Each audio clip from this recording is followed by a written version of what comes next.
পঞ্চায়েতের ভোট হয়, আপনাদের বড় ভাইজান আমাকে ডেকে বলছে, কাসেম ভাই আমার বাড়ির ছাদে যে টিন লাগানো আছে, ওই দেখছেন মসজিদের ছাদে টিন, ওই রকম ওনাদের বাড়ির ছাদে টিন লাগানো আছে।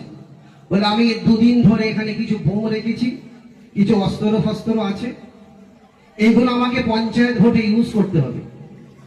আর কিছু গন্ডা মাস্তানকে আমি রেখে দিয়েছি, এদেরকে ইউজ করতে হবে। তবে এই খবরটা নাকি এসপির কাছে পৌঁছে গেছে, এসপি নাকি আমার ঘরটাকে ঘেরাও করবে। ভাই কালকে পঞ্চায়েত ভোট, তুমি সকালবেলা এসে আমার গেটের কাছে একটু দাঁড়িয়ে থাকবে। যদি আমার ঘরে ঢুকে প্রশাসন যদি এইগুলো পেয়ে যায়, তাহলে দাদা হুজুরের সম্মানটা নষ্ট হয়ে যাবে, দাদা বীরের পরিবারটা নষ্ট হয়ে যাবে, দাদা হুজুরের মাজাটা নিচু হয়ে যাবে, আমার বাপ চাচাদের মাথাটা নিচু হয়ে যাবে। এই কথাটা যখন আমাকে বলেছে, আমার অন্তরে লেগে গেছে, ইস দাদা হুজুরের ইজ্জত নষ্ট হয়ে যাবে। ওই সময় আমি, আমার ভাই সাফির সিদ্দিকী, দুজন গেটের কাছে দাঁড়িয়ে আমি পুলিশের কাছে চিৎকার করে বলেছিলাম, দেখেন এই ঘরে আপনারা ঢুকবেন না, এটা হলো দরবার শরীফের ঘর, পীর মহল্লা বাড়ি, এখানে ঢুকতে পাবেন না।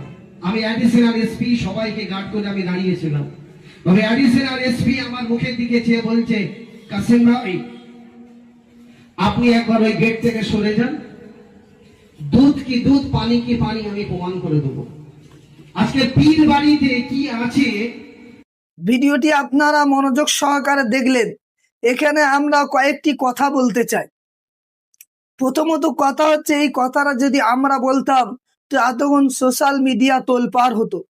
দ্বিতীয় নম্বর কথা, যে ইনারা বলে থাকেন যে ফুরফুরা শরীফ হচ্ছে পশ্চিমবাংলার এক বৃহৎ ইসলামিক তীর্থভূমি। তো আজ অবাক লাগছে দেখে যে এইরকম একটা তীর্থভূমিতে নাকি বোমা পিস্তল পাওয়া যাচ্ছে।